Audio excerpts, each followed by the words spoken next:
coming today to support Newcastle County's annual Great Women in History Month celebration.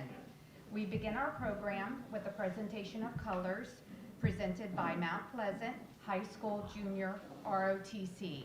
Please stand.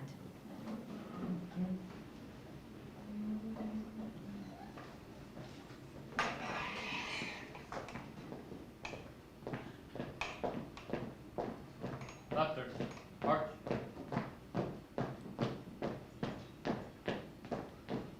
Color guard. Oh. Reset. Colors.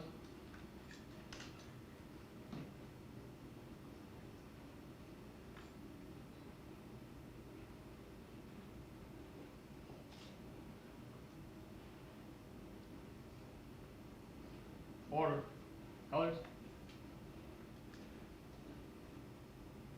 Right guard. Arch.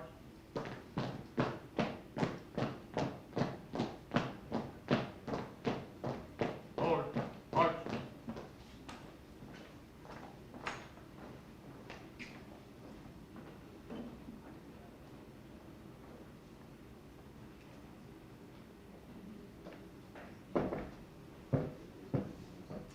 And now, please join me in saying the Pledge of Allegiance. I pledge allegiance to the flag of the United States of America and to the republic for which it stands, one nation, under God, indivisible, with liberty and justice for all. Thank you. Please be seated.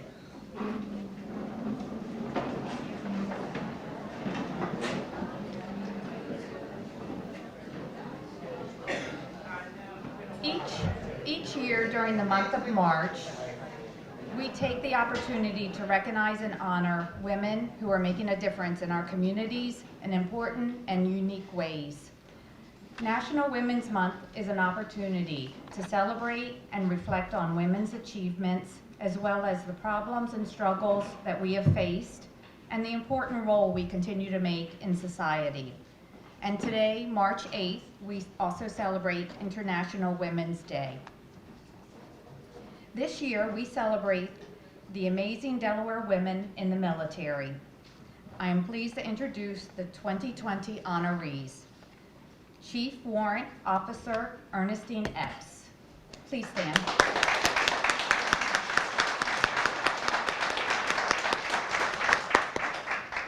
Former Major Carol Doolin.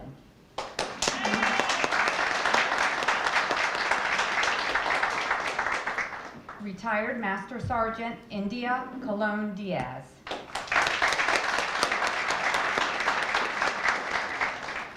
And also retired Major General Carol Timmons, who unfortunately could not be with us today due to illness.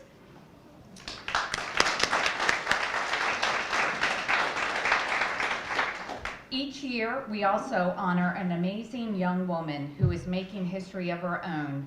This year's honoree is Taryn Jenkins.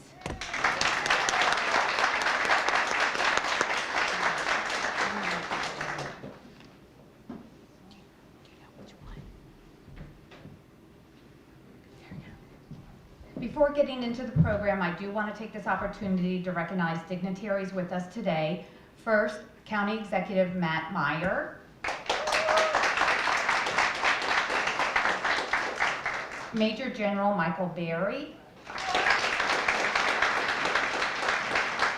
Brigadier General Wendy Winke.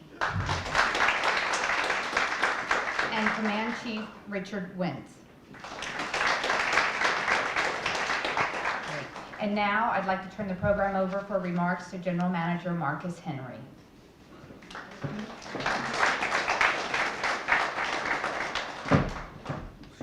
Good afternoon. It's a beautiful day today. Yes. So on behalf of our Department of Community Services, I'd like to welcome you to Rockwood Park. I hope you take the opportunity to enjoy the rich historic and natural resources that are located here at our Rockwood Park Museum. The tours are free today, so please take advantage of that. Thanks. Some thank yous. First of all, I'd like to thank all the county staff who put this on today. Please stand if you're county staff. Thank you. Thank you. I'd also like to thank members of the University of Delaware Air Force ROTC and the Mount Pleasant Junior ROTC for assisting us today. Thank you very much. This year's Great Women in History Month program celebrates women in the military. Women have held many military jobs throughout history, and we're so fortunate to have so many trailblazers from Delaware here today with us to share stories of their careers in the military, the possibilities of women today, and how the military prepares you in life. Now, programs such as this one, which highlights the important contributions of women, are not only impactful to our community, but they're an important element of who we are in Newcastle County government, I'm proud to say. And all these programs are made possible with the full support of our next speaker. I'm so honored to introduce you now to your Newcastle County Executive, Matthew Meyer.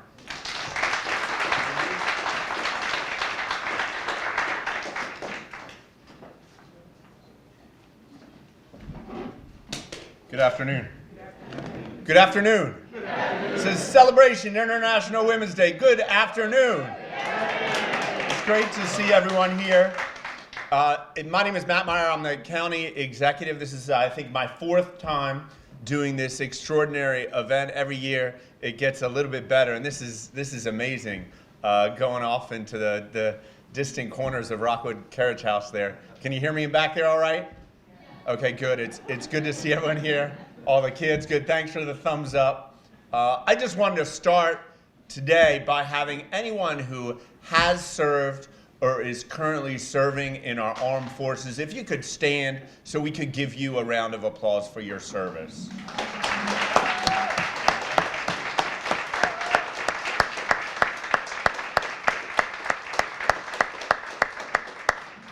Thank you. Today is, as I mentioned, is the 4th time I've done this. I don't know, the county probably has done this over 10 years. I don't even know how many times. But today is particularly special for 2 reasons, for me, actually 3 reasons.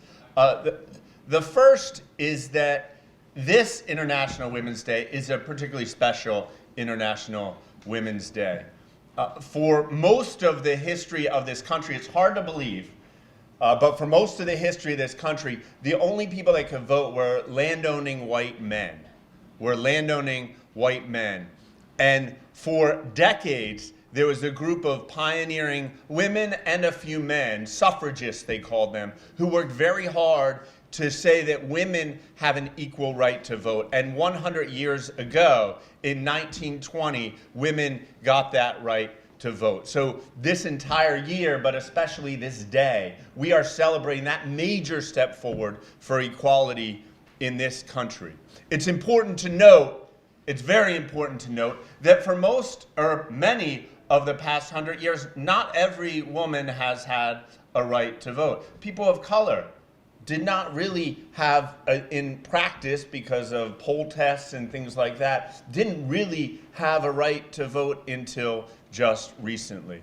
But it's important that we understand our history and that we pause in a time when we just assume that everybody has a right to vote. We know everybody has a right to vote. We recognize that it took a lot of work and a lot of struggle and a lot of courage, a lot of people putting their lives at risk for us to be in the situation we are today.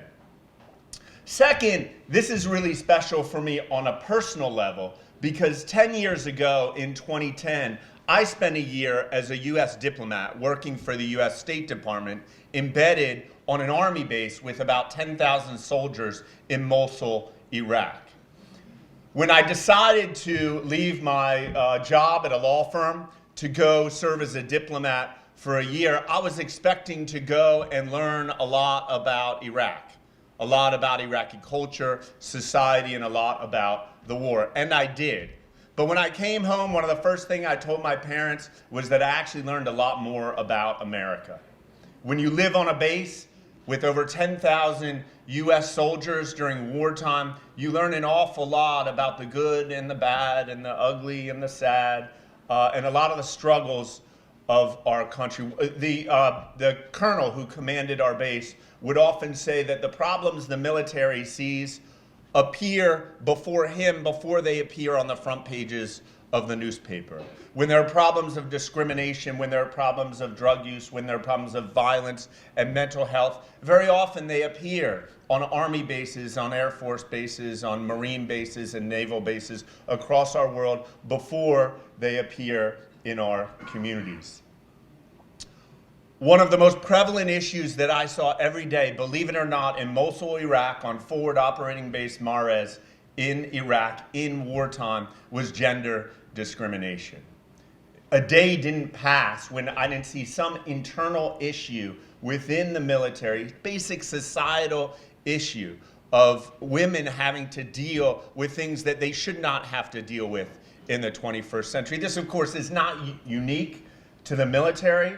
It is in society, but today we celebrate women in our community who not only endured but thrived in the military, so they were able to serve us all and keep us safe and enable us to have this beautiful and extraordinary democracy that we have today. Third, this is extraordinary because unfortunately she couldn't make it today, but we are really honoring a trailblazer today, an extraordinary woman, the first woman commanding general of the I believe it's Army National Guard, Air National Guard, of the National Guard in the state of Delaware, Major General retired Carol Timmons. So it's unfortunate she couldn't make it today, but the next time you see General Timmons, make sure to give her a pat on the back, because among all the trailblazers in our country, in our community, she really deserves a place on the mantle. So we're excited to honor her today. Finally, I just want to close by thanking everyone for coming today, whatever reason it is that brought you here, to honor the service of those in our community who are keeping our country safe, our borders secure, and at times our community safe right here at home. We can never do enough to say thank you to them. Without further ado, I wanted to call up Taryn Marie Jenkins.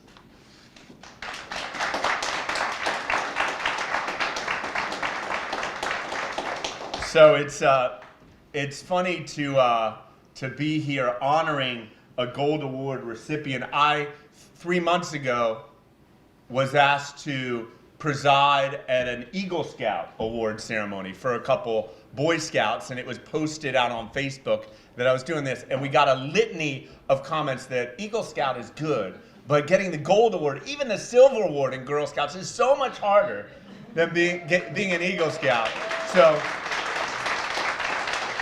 I definitely don't want to jump into that comparison or competition, but I will tell you that I did my research, and getting the Gold Award is no joke. And we're honored today to recognize Taryn, not just for the tremendous things she's done in the Girl Scouts, but really being a leader, not just of tomorrow, but of today in our community.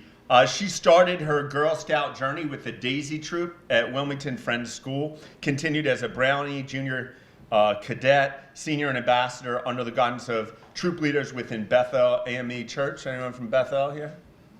Bethel AME Church, good. Thank you, Mom and Dad. She received her 13-year pin in 2019. She did a park beautification project to win the Bronze Award. One thing that's great about these Girl Scout Awards is that it's not some theoretical project you do. You actually have to do something in service to the community. And Taryn did that 3 times with her park beautification project in 2012, her promoting literacy, efforts to promote literacy that earned her the Silver Award in 2015, and she earned her Gold Award in her efforts to increase the percentage of foster care youth who transition to college. She's a graduate of Sanford School and currently is a freshman at Hampton University, down in Hampton University. You guys here for Hampton? I hope she's studying, because when I look here, there's a lot going on. She is a member of the William R. Harvey Leadership Institute, the Yearbook Committee, and the WHOV TV Club. She's majoring in journalism with minors in leadership studies and cinema studies. She's looking for a career in production, documentary journalism, and higher education. One of our great public servants here in Newcastle County. Give a round of applause for Taryn.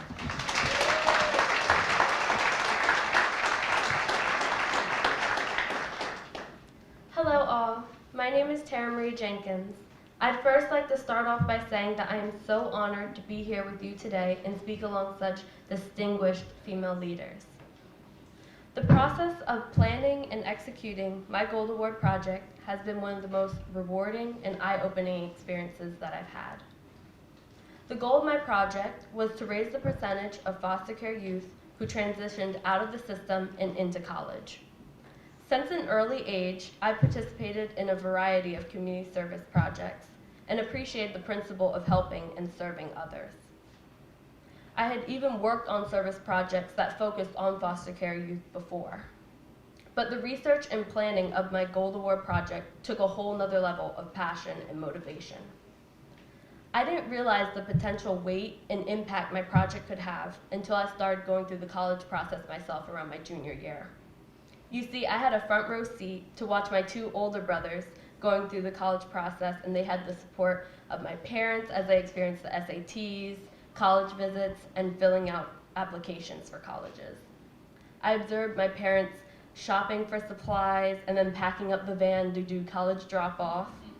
I watched all the frenzy and excitement of cleaning and preparing the dorm rooms for move-in, and then the eventual goodbyes. But my research for my project started painting a very different visual for foster care youth trying to make the transition themselves. And further preparation for college looked like a very different journey for them. I was struck by this reality and realized that many people can take the parental support of college preparation for granted. From there, my passion, commitment, and motivation took over. I wanted to increase the number of foster care youth that transitioned to college. Phase 1 was the creation of my online playbook website, which was equipped with resources, advice, and tools designed for foster care youth and foster parents. Phase 2 was to supply foster care students with college starter kits. Everything from luggage, comforter sets, alarm clocks, gift cards, and inspirational quotes made up these kits so that the foster care youth could arrive at college with items that could help them feel like they were at home. Phase 3 was to network, create partnerships, and use social media to create awareness to this important issue. My project has proved to be very sustainable as I finished a project with a local organization in creating even more college starter kits to be gifted to foster care youth transitioning and attending college in the fall of 2020. Awareness has also been spread, and I'm so happy that my voice and project has helped to inform others. And just last July, I was truly honored and humbled with the selection of National Gold Award Girl Scout. It was truly an amazing and rewarding experience. I had the opportunity to get to know 9 other awardees, and they were from as far as California and even Puerto Rico. We enjoyed meeting one another and hearing about each other's projects. I was amazed and inspired by my fellow Girl Scout sisters. A key takeaway for me was that we were also very passionate about the problems that we were looking to solve. And my message to young girls is to find something that you're really passionate about and pursue it. The best ideas and projects come from the heart. You'll be more motivated and driven if you find something that is truly important to you. And you never know, later on these passions could shape the determination of your college major, your life's work, or even who you are. Thank you.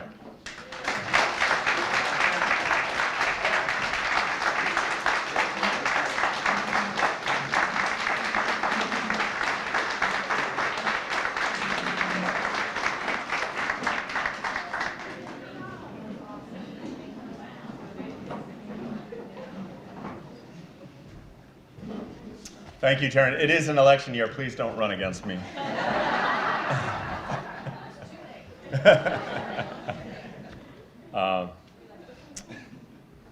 These are so much fun, aren't they?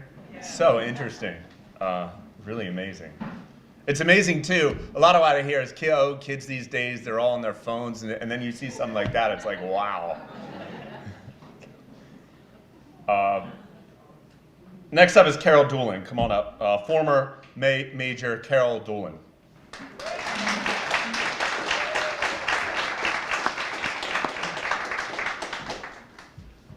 So this is a special one for me. Carol Doolin served for a decade in the Delaware Army National Guard as the Command Information Officer, rising to the rank of Major. She commanded the 101st Public Affairs Detachment, where they launched and produced the award-winning Delaware National Guard magazine. She was the first female commander in the Delaware Army National Guard who is not a nurse.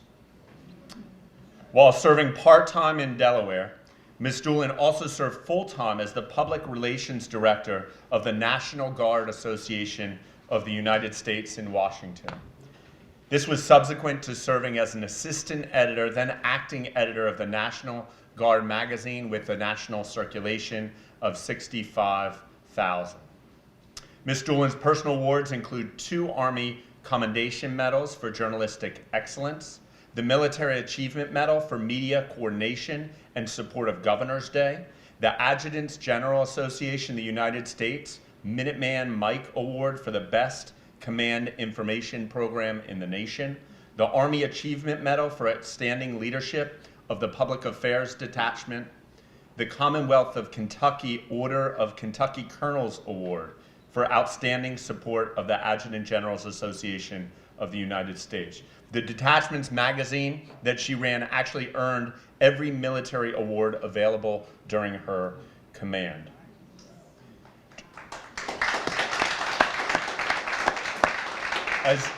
As if she wasn't busy enough, during her last 3 years of Guard service, Ms. Doolin attended law school and completed law school.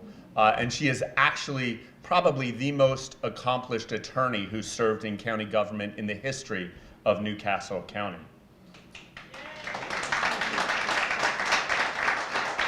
She served as a law clerk to the Honorable Richard Gebline. She was chief litigator for the city of Wilmington. She was county solicitor for a county executive named Chris Coons. She was counsel. She was lead counsel for Newcastle County Council, and she served as the county attorney in my administration. Without further ado, Carol Doolin.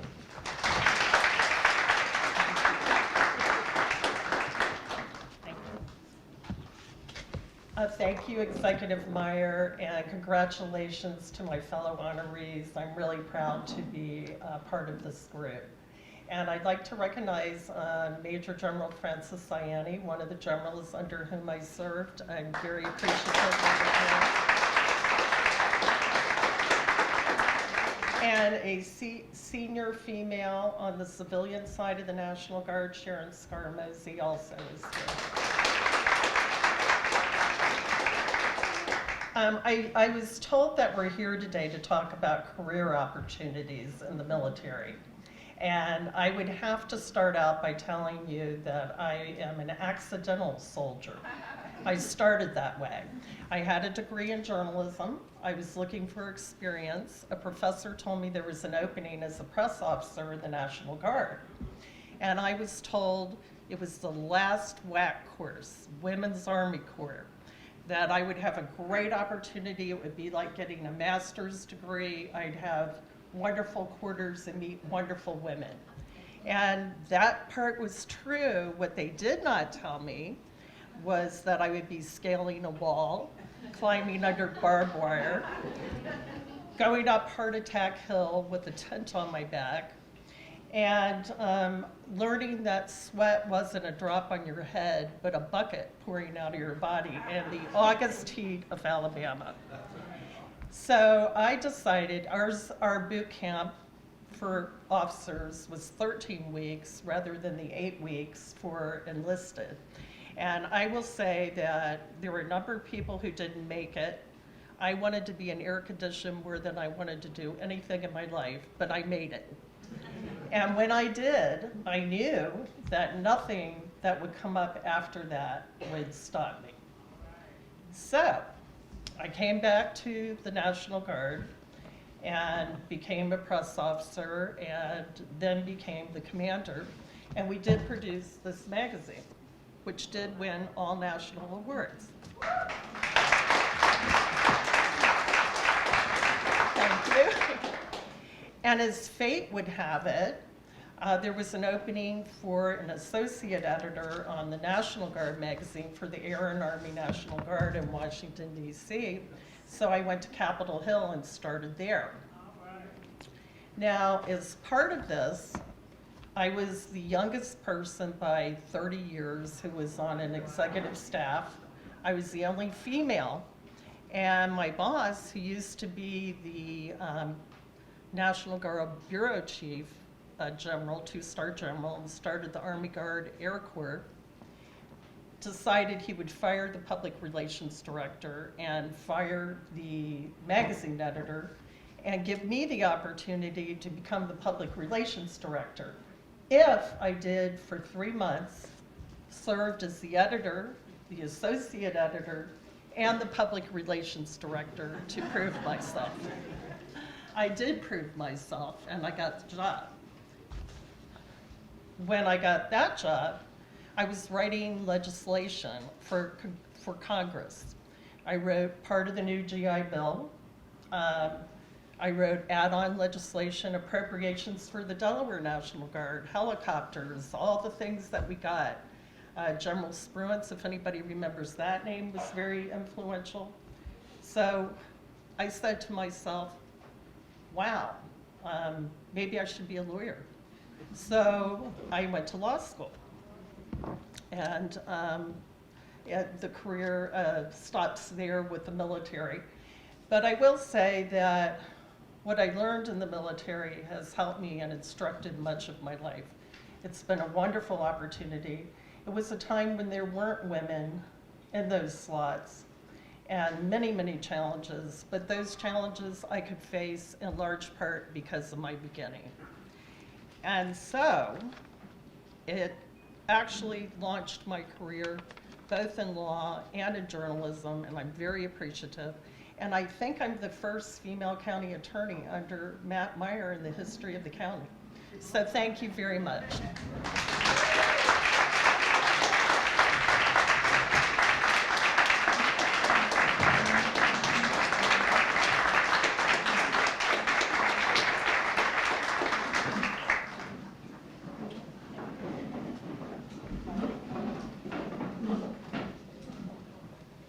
Would retired Master Sergeant India Colon Diaz come on up?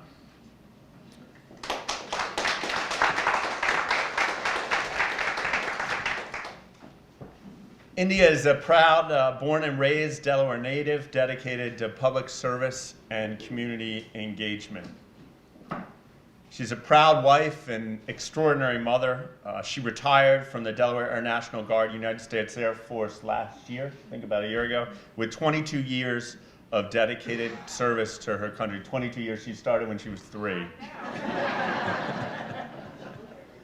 Her service is reflected as a highly decorated war veteran, a master sergeant, deploying over 6 times in support of Operation Joint Forge, Operation Iraqi Freedom, Operation Enduring Freedom, Horn of Africa, and Noble Eagle, where she served as a tactical communication RF specialist with 142nd Aeromedical Evacuation Squadron. I know there are people here who understand what that means. In addition to her wartime service, Master Sergeant Colon serviced many humanitarian campaigns abroad and supported U.S. call to actions in support of natural disasters such as Hurricanes Katrina, Gustav, Ike, Maria, presidential inaugurations, 9/11, and state emergencies. Master Sergeant Colon is the first Hispanic woman to receive the Combat Service Medal from the Army's 321st Combat Support Hospital, along with an Army Achievement Medal before the Air Force made it an official award for her dedicated tactical communications work during wartime environment between 2003 and 2008. It's an award rarely given to members of other branches of service. She became the youngest and lowest ranking woman to be appointed as an advisor for Homeland Security Operations Communications, serving as the subject matter expert for all 10 Aerovac units nationwide, focusing on Homeland communication strategy for natural disaster relief efforts. As a result, setting protocol and standards still in place and actively being used nationwide during these efforts. I think everybody here knows that during times of disaster and crisis, one of the most important things is communication, and India was always leading the way.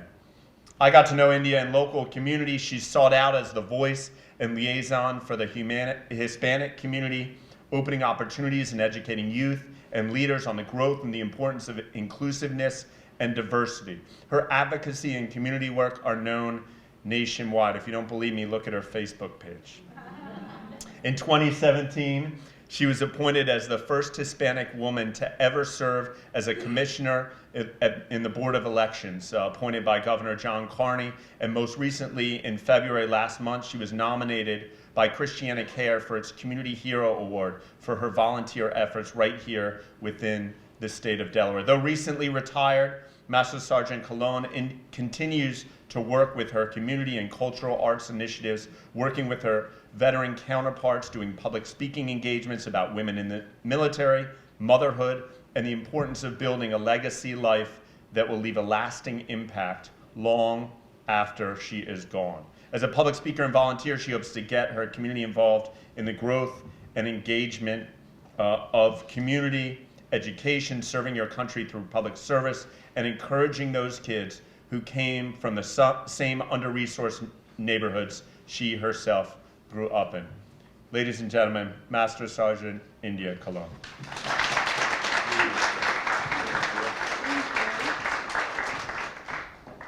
Thank you so much, County Executive Matt Meyer. I just want to say thank you first to County Executive Matt Meyer and the entire Newcastle County team. They've always done a great job in the state of Delaware with recognizing just an abundance of individuals in your local community. But I have always been able to see the work that you guys do with recognizing women, bringing women into your leadership corps under your administration, and that shows great lengths to where we are today in Newcastle County alone.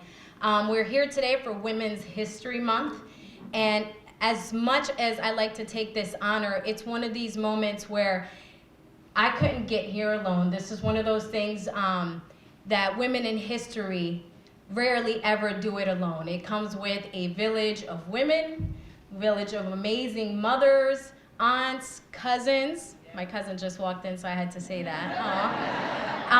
And just a band of individuals and great men that support what women are capable of doing and give them that platform to do it.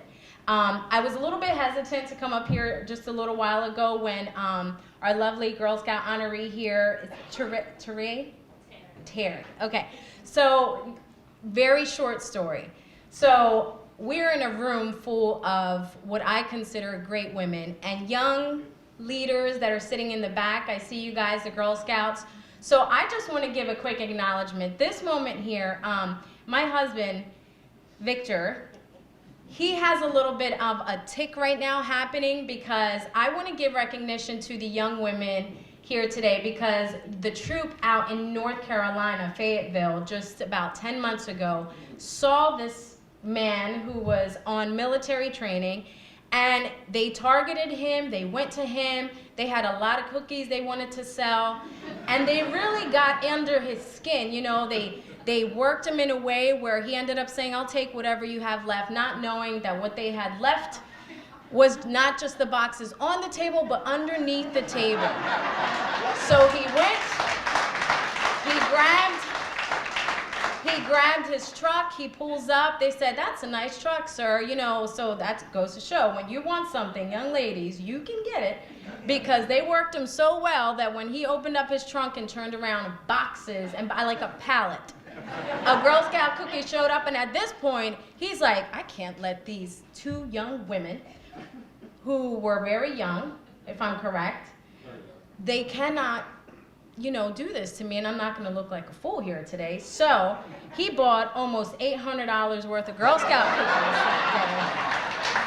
So congratulations to always taking action to the Girl Scouts that are out here. It's a nationwide movement. You got it. I'm proud of you guys. That was a moment in history. I'm not sure if he'll ever repeat it, but it was really great. So my biggest takeaway on this, besides saying thank you, I love everything about my journey in the military. It truly was 22 years of of sacrifice that came with individuals behind me, men, women, sisters, family. And the biggest takeaway with that was learning that the women in history were not just women who have a long list like they read today of all these great honorees, but the grandmother sitting at a table next to you is a legacy woman to me and is a woman in history, because they are just as important as the little girl who's selling $800 worth of cookies to my husband, or the mother, or the one who trailblazed all these magazines in Washington, D.C., like that grandmother in that rocking chair who's cutting the peas, who's cooking for her children, is a woman in history, is just as important as that woman who has it written out. And I want to recognize those women as well today too, because that's so important that you guys have been able to be the ones to empower, though you may not have been in a position to do the things that allowed us to do it today. You guys have always been that voice in that rocking chair, behind the scenes mom, saying, I wasn't able to do that, but you can do it. And don't ever let anyone tell you you can't do that. So my message to the young girls and the young women and the women still in the military today is, first and foremost, I never do anything that's big. I always go into a room and I think, what's not here, what's not happening, what's not sitting in the corner, what's not sitting at the table. And I try to find that one missing element, whether it's a smile in the room, whether it's a piece of paper that was out of place, and I do it at 100%. As small as the task is, whether it's making my bed in the morning, I have to do it at 100% no matter what, because that's gonna set that tempo, it's gonna set the momentum. And if you stay consistent to the smallest thing, making your bed every day, and you stay consistent to that, or just prepping your food for the day, and you're consistent to that, you're gonna be so much more consistent in all the greater things that you set for yourself. So to all you young ladies and all you Girl Scouts out there and all the women, the grandmothers, I just wanna say thank you for setting an example for me, to allow me for being here today. I'm honored to be in your presence, and this award is not received on just my behalf. I really just want to receive it on the account of all the women, the grandmothers, the little girls in the future, and just thank you so much for everything that you've done. And you know, I hope that I can keep doing more to live the legacy. Thank you.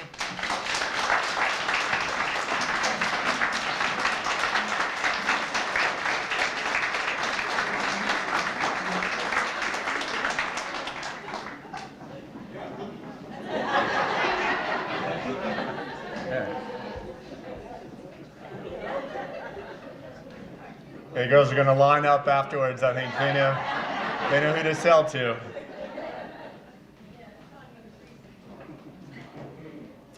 Chief Warrant Officer Epps, come on up.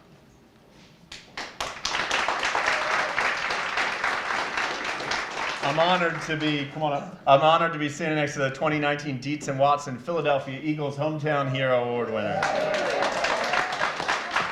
So, any Cowboys fans here, there's seats for you out in the garden. CW4, Ernestine Epps, a native of Philadelphia, Pennsylvania, resides in Newark. She grew up in various homes in the foster care system before emancipating at the age of 17. After high school graduation, she enlisted in the United States Marine Corps. During her time in the Marines, CW4 Epps was a food service specialist and member of the Marine Corps and All Armed Forces track and field team. She left the Marine Corps in 1999, again at the age of 6, when she moved to Delaware, where she became a member of the Delaware National Guard as a specialist in E4. CW4 Epps was later selected and attended Warrant Officer Candidate School, graduating in 2006 as a Warrant Officer 1. Chief Epps was promoted to CW4 in 2018, making her the second African-American woman to hold the rank in the history of the state of Delaware.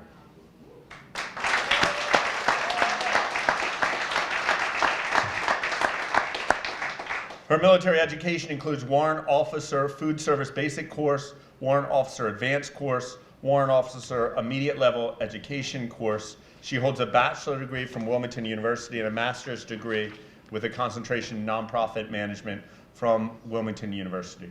3 years ago, in June of 2017, she deployed to Kuwait as a procurement, acquisitions, and projects branch chief, all in support of Operation Inherent Resolve. Her assignments have included a budget analyst, program analyst, a branch chief and program manager, state food service advisor, commander for the Recruit Sustainment Program, and branch chief. Her awards and decorations are many, include the Joint Meritorious Unit Award, Defense Meritorious Service Medal, Army Meritorious Service Medal with 2 bronze oak leaves, the Army Commendation Medal with 2 bronze oak leaf clusters, the Army Achievement Medal, the Army Reserve Component Achievement Medal with 1 silver and 2 bronze oak leaf clusters. She has more like gold, silver, and bronze than Olympic medalists. National Defense Service Medal with Bronze Service Star, Global War on Terror Service Medal, Armed Forces Reserve Medal with Gold Hourglass, and MDev. She's non-commissioned officer, Professional Development Ribbon, Army Service Ribbon, Army Overseas Service Ribbon, Army Reserve Component Overseas Training Ribbon, and the Marine Corps Good Conduct Medal. Didn't get in trouble. Yeah. A lot of. Finally, and probably most importantly, Chief Epps has a daughter, Christina, who is a senior at University of South Florida. Without any further ado, Chief Epps.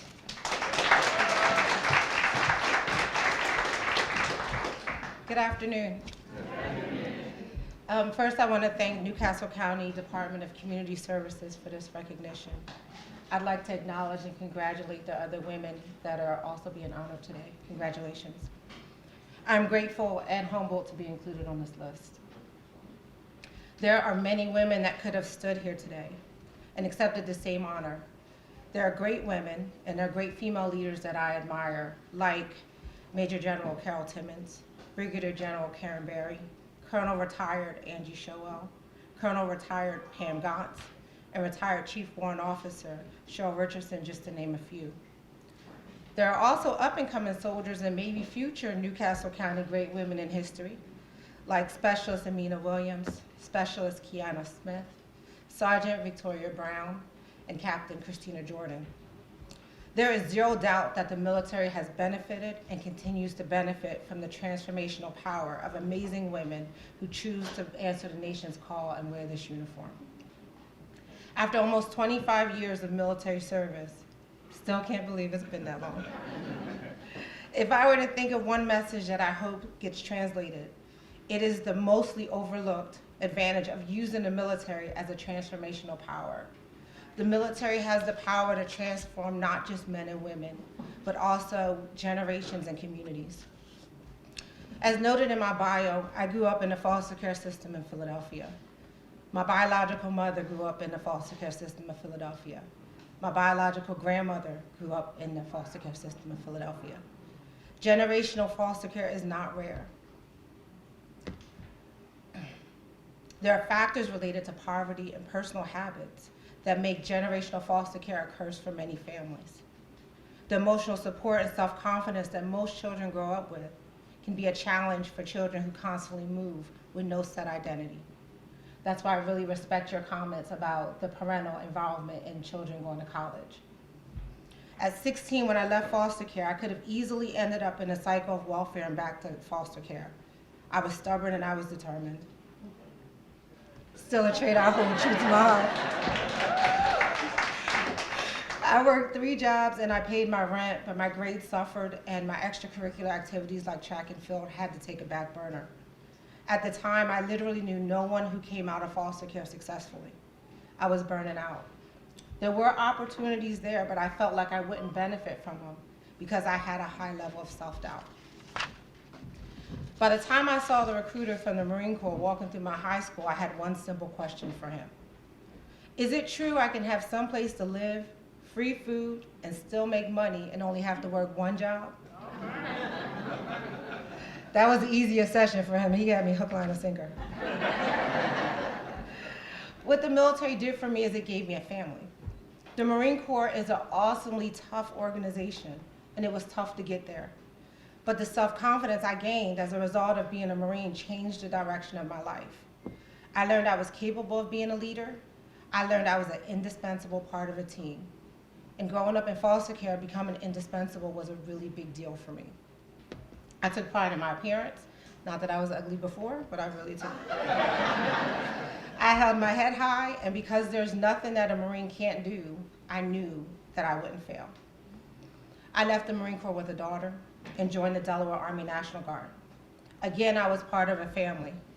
This family gave me more practical advice, though. They taught me how to budget. They taught me how to go to college. They taught me they gave me resources for my daughter. Not only did the Delaware Army National Guard believe I could be a leader, they challenged me to take the next steps and become a warrant officer.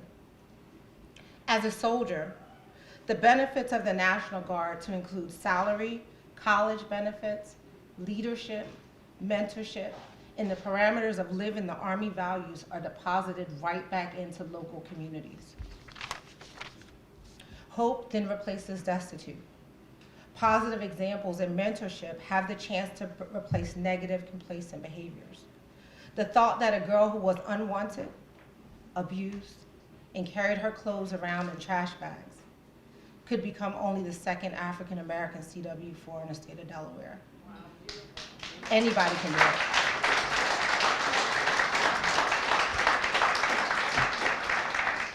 That is the powerful testimony of the transformational power of the military. I'm grateful for my military family, who I didn't, sorry sir, I didn't acknowledge you when I first took podium, but my leadership is here. Please give them a round of applause for supporting me. I will continue to work on programs that allow young women to recognize their full potential through mentorship and sponsorship. Every single second of every single day, I am grateful for my military service. I understand statistically what I should have been. I am grateful for grace and mercy, and I am excited for the work that I hope to complete in the future. The truth is, from the front of the room to the back of the room, we all have these stories of hope, right? But these stories are only powerful when we use them as roadmaps for other people. So I have much to be grateful for. My daughter will graduate from the University of South Florida in May.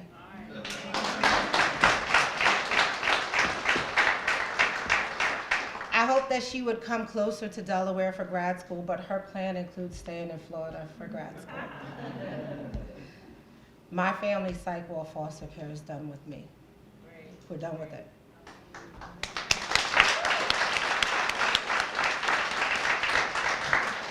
And I owe that to the military. And so a lot of times we as women, we do talk about what the military takes from us and the challenges and the sacrifice that we do going into the military. But I'm telling you specifically, the Delaware National Guard has the power to transform communities that are hurting right now. And so I think if we can take that message and say, listen, we wear this uniform. I can tell you now, I've gotten way more out of this uniform than this uniform has gotten out of me. So again, I just want to thank you. I'm humbled and I'm grateful. So thank you very much again. And I thank you for allowing me to use this as a platform. And I appreciate you all for coming.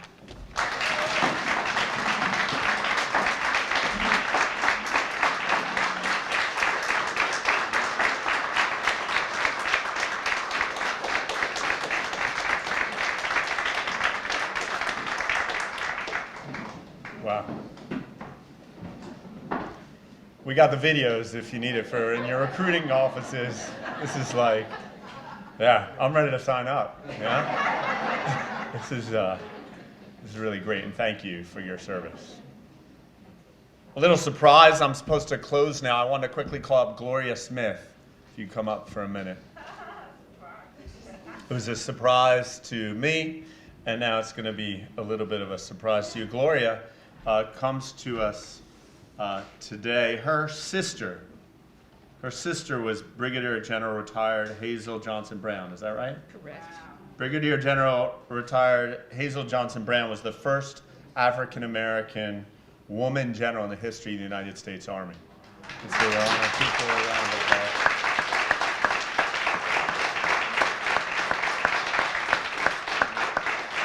So General Brown has passed, but we just Yes. wanted to thank you for being here today and honoring her service as well as the service of other women who have followed in her footsteps. So thank you. Thank you.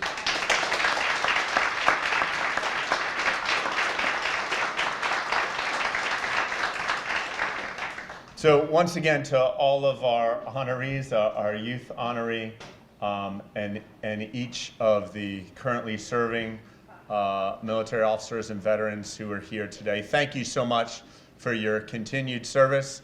Women's Day does not stop at midnight tonight. It continues through the month, and if my mother and sister are correct, through the year and every day of every year. So thank you so much for being here today to celebrate these heroes in our midst.